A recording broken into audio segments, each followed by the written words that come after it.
I am the patriarch of House Thorn. My time is running out. My intention was simple. Select a successor from the younger generation to inherit my mantle and the secrets of our bloodline.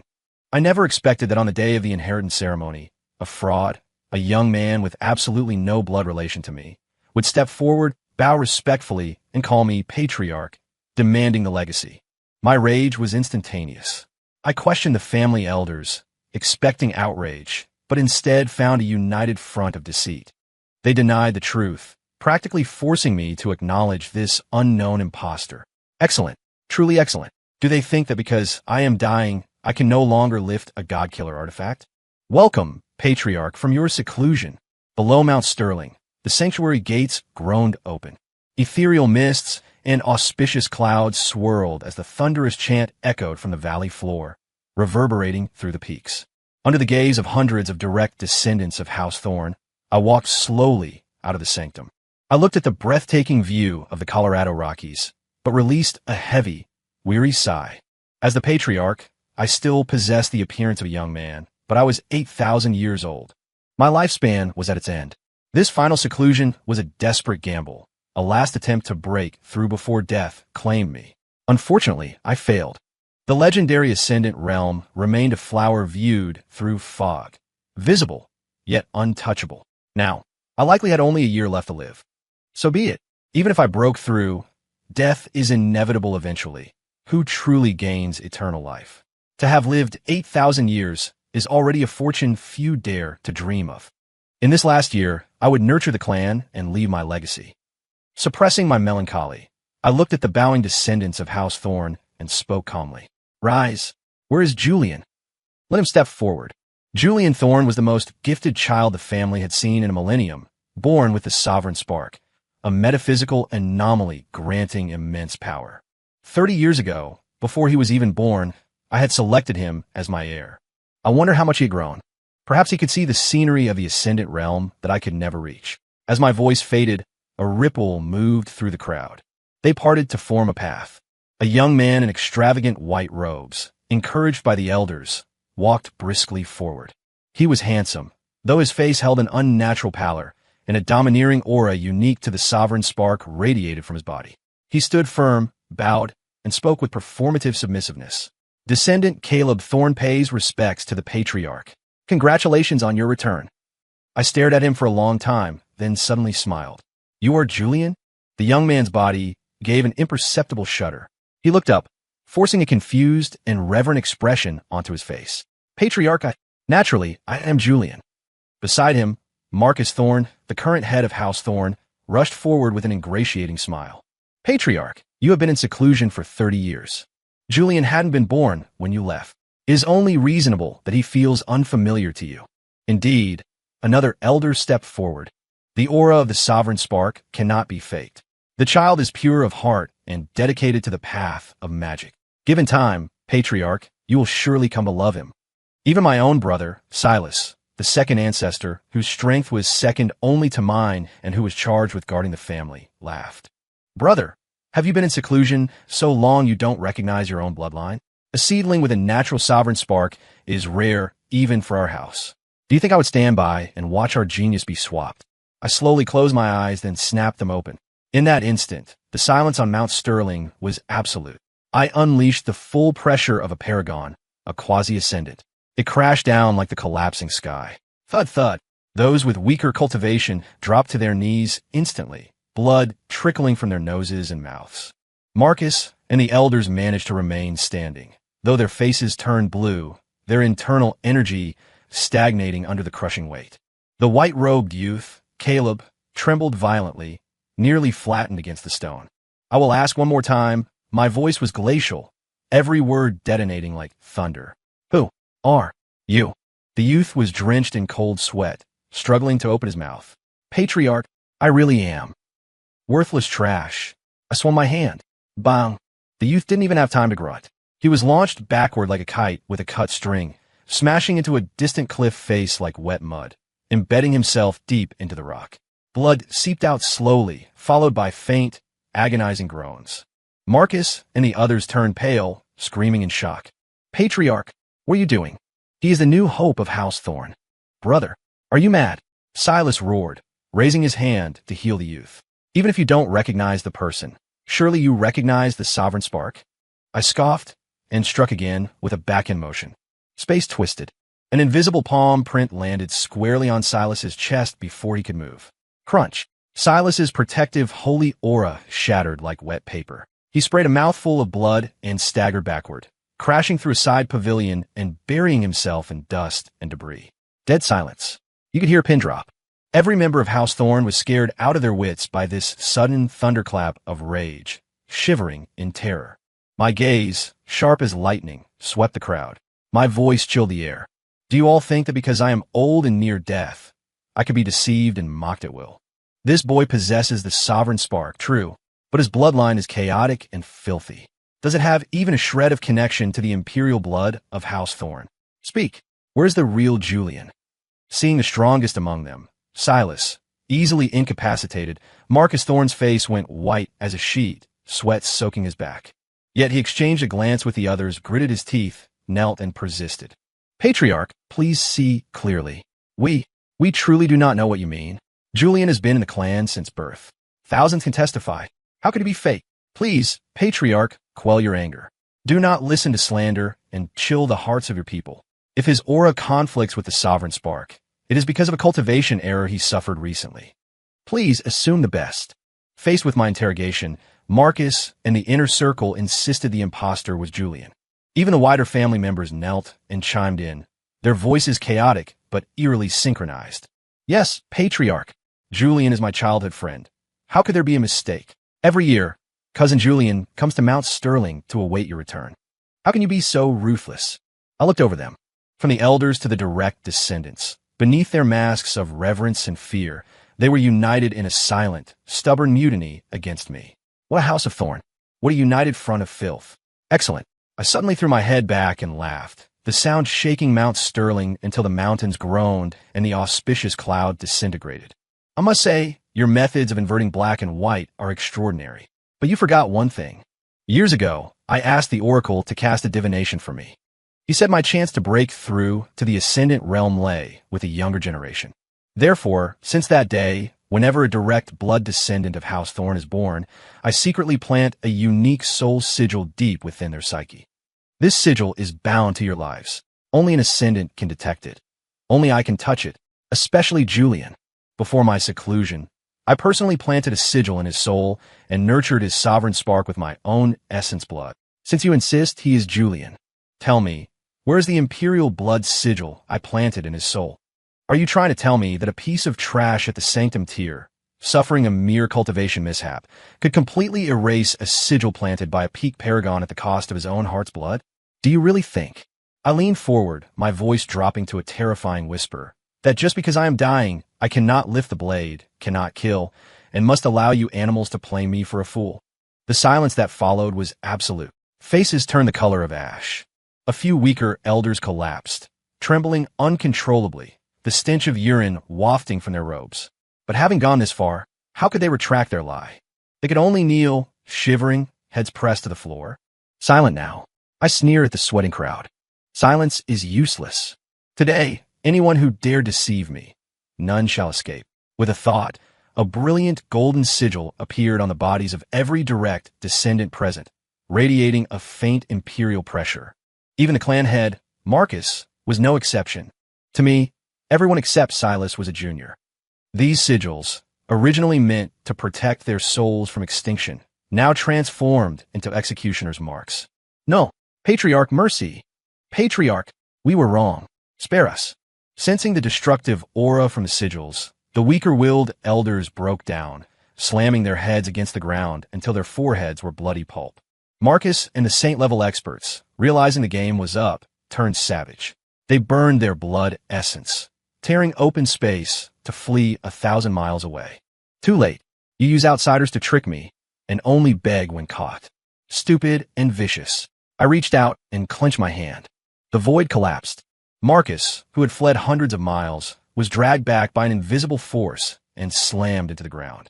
The golden sigils turned into living thorns, burrowing into his flesh, tearing at his soul. Ah, Patriarch, mercy, mercy. I'll talk. I'll tell you everything. Marcus Thorne screamed a sound that didn't belong to a human. The dignified head of House Thorne rolled in the dirt like a maggot, bloodied and broken. The sigil devoured him, shredding and burning his soul inch by inch. He endured the ultimate agony, but was denied the release of death. Finally, the sigil consumed him entirely, wrapping his memories and origin essence into a stream of light that returned to my palm.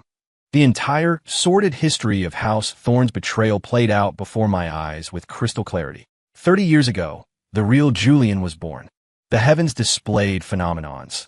The sovereign spark shone brightly, destined to illuminate the ages. However, Silas, my own brother, guarding the delivery room, succumbed to greed. He secretly swapped the infant with another baby born at the exact same moment. But he didn't stop there. He cruelly extracted the natural sovereign spark from the infant Julian and, using a forbidden technique, grafted it into the impostor's body. Several high-ranking elders tacitly approved, working together to set up a deception array to mask the heavenly signs and blind my perception. As for the real Julian, robbed of his birthright, gravely wounded, barely a newborn, they viewed him as a liability. They threw him into the nether rift, abandoning him to an unknown fate. Boom! Boundless rage erupted from the depths of my soul. The terrifying pressure of a paragon swept out uncontrollably, making the earth tremble and whine. How vicious must a heart be? How stupid a mind to carve the bone from one's own kin to nurture a stranger? Every elder who appeared in the memory fragments now knelt, pale and catatonic with fear. Patriarch, the clan head ordered us. We had no choice. Patriarch, I will atone. Give me a chance. White-haired old men crawled forward on their knees, begging. Good, very good. My eyes were dead, devoid of warmth. Digging out your own family's bone to raise an outsider? You fools, you treacherous wretches, death is too kind for you. I triggered the bloodline execution. Can extinction. The golden sigils crawled up their faces, tearing flesh and soul. Screams echoed through the valley, unceasing. In the void, invisible threads of causality vibrated violently. Far away, deep within the family estates, explosions and cries of despair rang out.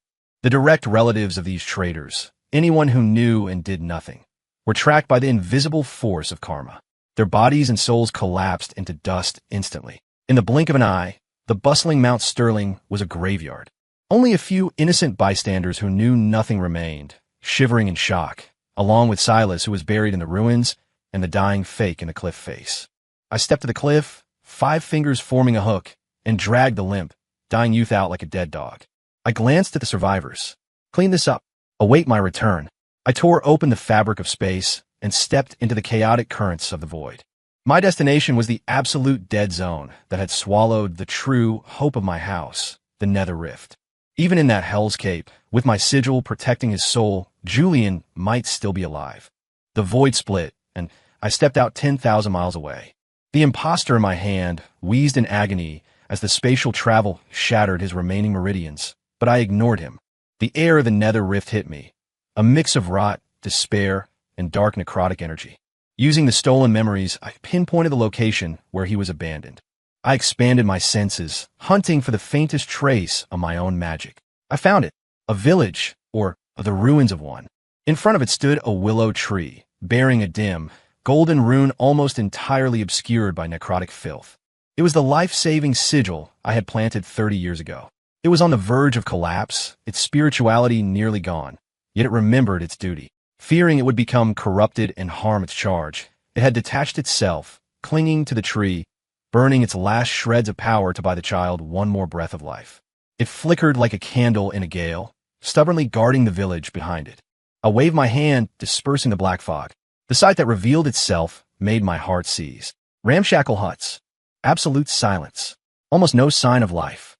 Inside a freezing, drafty shack, a skeletal figure curled in a ball. His clothes were rags fused with blackened, dry blood. His body was a map of scars, some old, deep enough to show bone, edged with the black-purple of necrotic infection, some fresh, still oozing. His face was gaunt, sunken from decades of pain and starvation. Only the faint rise and fall of his chest proved he was not a corpse. 30 years. For 30 years, the dragon of my house, the bearer of the sovereign spark, the one who should have ruled the 9 heavens, had been rotting here in the dark, enduring the pain of stolen bone and the erosion of darkness. Fury, hot and blinding, threatened to burn away my reason. I forced it down. I crouched, moving with terrified caution, and transferred a wisp of pure, gentle essence into him. The ruined body convulsed, letting out a moan of excruciating pain. He curled tighter, a reflex born of endless torture, as if any touch promised only more suffering. Child, my voice cracked, raspy and trembling. I am here. Perhaps sensing the gentle nature of the power, or a kindness he had never known, he opened his eyes. What eyes they were! They should have been bright, sharp with youth. Now they were muddy, filled with terror, pain, confusion, and a will to live that had been ground down to almost nothing. He looked at me, his gaze unfocused, unable to comprehend my existence. No. Don't. Bone. Taken away. Hurts. His voice was a broken whisper, a mosquito's hum. He wasn't lucid, trapped in a nightmare loop. It was like a dagger through my heart. I reached out a trembling hand and rested it lightly on his dry, matted hair. No more fear, Julian, I said, my voice low and iron-hard. The patriarch is here. No one will bully you again. What you lost, I will take back for you today. For every ounce of pain, I will make them pay 100-fold. Maybe it was the resonance of our bloodline, or the power in my words, but the terror in his eyes receded slightly, replaced by a fragile, instinctual reliance. He shifted closer to the warmth, like a wounded animal. That tiny gesture moved me more than the worship of thousands. I lifted him with the utmost care, wrapping him in soft energy to isolate him from the rot. Then my cold gaze fell on the dying imposter in my other hand. Without hesitation, I used my fingers as a scalpel and sliced open his chest. A scream that shredded the throat rang through the rift. I remained expressionless. With surgical precision, I extracted the sovereign spark that never belonged to him. The fake Julian's body deflated rapidly, his life force nearly extinguished. Using my own paragon blood as a catalyst, I carefully grafted the glowing bone back into the shattered chest of the true Julian. Sensing its true master, the sovereign spark hummed with joy. It emitted a soft light, actively fusing with Julian's blood and marrow. Boundless vitality surged from the bone, nourishing his dried meridians and repairing his ruined flesh. A faint flush of color returned to his pale face. His breathing deepened. I watched, a complex mix of warmth and bitterness filling my chest. It wasn't a happy ending yet, but the redemption had begun. However, the quiet did not last. Brother, stop. You are inviting catastrophe. A roar of panic and anger tore through the sky. Space ripped open, and Silas, covered in blood and weak from his injuries, stumbled out. He had paid a heavy price to travel here, so quickly. He stared with wild eyes at Julian, who was recovering, and the desiccated husk of the fake. His face went gray. You actually cut out the sovereign spark. Silas shook, whether from fear or rage. Quick, put it back, or House Thorn is finished. There will be no place for us in the heavens or earth. I stood slowly, shielding Julian behind me. I looked at the brother I had once trusted with my life. Oh, catastrophe? Because of this thief who stole my bloodline. He is not a thief. He is the youngest son of the Lord of the Exclusion Zone. Silas practically screamed the words, his eyes wide with a desperate terror. The Abyssal Lord planted a soul imprint in him long ago. If the boy dies, that supreme entity will know instantly. The darkness is coming, and House Thorn will be the first to be erased from existence. Quick, while there's still time, return the spark. The Exclusion Zone. I sneered, cutting him off. My eyes held nothing but contempt. So that's it. To curry favor with the Abyss and extend your own life, you mutilated your own kin, stripped him of the sovereign spark, and threw the true hope of our family into this hell to rot. Some second ancestor you are. Some brother. You, Silas trembled, cowed by my killing intent. So what if I did? That is the Abyssal Lord, a true ancient supreme. His rage is not something we can survive. Brother, you are strong, a paragon, but your blood is decaying. Your time is up. What will you use to fight a fully awakened supreme? It is better to yield, raise this child of the zone, care for him, and perhaps we can trade his safety for an immortality herb. It could extend your life, and by House Thorn, 10,000 years of peace. That is the only rational choice. My time is up. I threw my head back and laughed, a sound of pure, reckless freedom.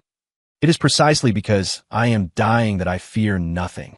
If he dares come, I will summon the Crimson Dragon Halberd, burn the last year of my life, and drag him to hell with me. My old life for a Forbidden Zone Supreme? To clear the path for the true dragon, that is a trade I will make. To wag your tail and beg for an herb, to willingly become a dog? Only a spineless coward like you could conceive of such disgrace. You're mad. Completely mad. Silas looked horrified. He turned to tear open space and flee. I scanned the desolate nether rift. The inner circle who deceived me are dead. The innocent branch families I will protect. Now it's your turn. Stay here. My eyes hardened. I wasted no more words. I raised my hand and struck. This palm contained the peaked rage of a paragon. Laws woven into the attack locked down the sky and earth. No. Silas fought back desperately, throwing out defensive artifacts. Against me, in my fury, they were toys. The palm fell. Artifacts shattered. Light was extinguished. The second strongest of House Thorn, the once guardian turned traitor, was crushed into a mist of blood along with his fear and ambition. His soul was obliterated. I withdrew my hand indifferently, as if I had swatted a fly. Then I stomped down on the gasping imposter, Caleb. Sensing the fatal blow, the unconscious Caleb's eyes snapped open. The pupils split, ocular duality. At the same moment, a terrifying will, impossible to describe, crossed infinite space and slammed into Caleb's body. The sky turned colorless. The sun vanished. The entire nether rift shook as the laws of reality groaned. It was as if a demon god, asleep for eons, had opened a cold eye in the distant exclusion zone and locked onto this location. "Who dares kill my son?"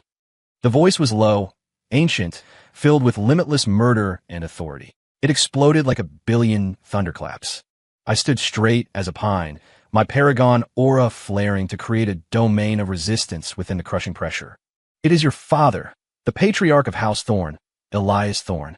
My voice rang like a bell, piercing the pressure to answer the will directly. The void gaze is an invincible path on its own. Why did he need to steal a sovereign spark? You taught your son poorly, allowed him to commit atrocities and theft.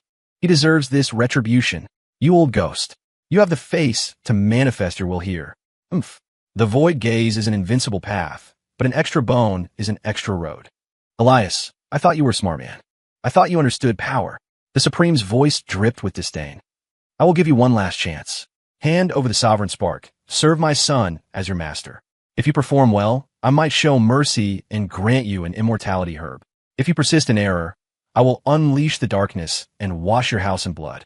The Lord of the Exclusion Zone assumed he knew men like me. He had seen enough dying patriarchs kneel for a chance to live forever. In the face of absolute death, dignity usually crumbled. Good. What an arrogant, abyssal lord. I laughed in extreme anger. Someone who didn't know better would think you were a living emperor ruling the universe. You are nothing but an old corpse hiding in a coffin, surviving on the blood of the living. You dare lecture me? Since you are so eager to be buried with your trash son, open your dog eyes and watch. Prepare to taste the edge of my house's god-killer artifact. I didn't waste another second. I flipped my hand and struck. My imperial power surged, instantly shattering the projection of the supreme will. The vessel, Caleb's broken body, disintegrated into ash, completely annihilated. Back at House Thorn, I moved with lightning speed. I placed Julian, still in a coma, but stable, in the deepest part of my meditation cave, channeling the spiritual ley lines to nourish his body. I then promoted several branch family members, those who had been suppressed by the main line, but possessed resilience and talent, to restructure the power core of the house. With the family secured, I did not linger. I took a step and teleported directly to the place that made the 9 heavens and 10 earths tremble, the perimeter of the exclusion zone. Deadly energy rolled out from the depths of the zone, turning the sky black for 1,000,000 miles. The pressure was a physical tsunami, signaling the awakening of a world-ending demon. Elias Thorn. A roar of absolute fury erupted from the center of the zone. I didn't come for you, yet you come to my door to die. God-killer artifact, come. I ignored the rolling death fog. I threw my head back and howled, my voice shaking the universe, calling to the foundation buried deep in the Thorn ancestral grounds. Boom! From the direction of the Thorn estate, a beam of crimson gold light tore through the atmosphere. An aura that suppressed all living things, an imperial presence, flooded the world.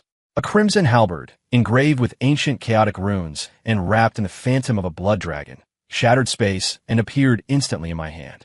The moment I grasped the crimson dragon halberd, the dried-up blood in my veins ignited like a supernova.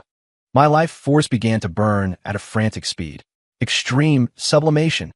I hesitated at nothing. I play my final card. My youthful appearance withered instantly. Wrinkles carved deep valleys into my face. My hair turned ash white. But my aura skyrocketed, smashing through the Paragon barrier, touching that supreme domain, if only for a moment. I stroked the humming halberd, pouring my life essence, my understanding of the Tao, and my hopes for the future into it. The halberd awoke completely. A crimson dragon's soul roared, shaking the heavens. It was as if the ancient emperor of House Thorn had returned across the eons. Kill. I swung the weapon. Simple. Direct.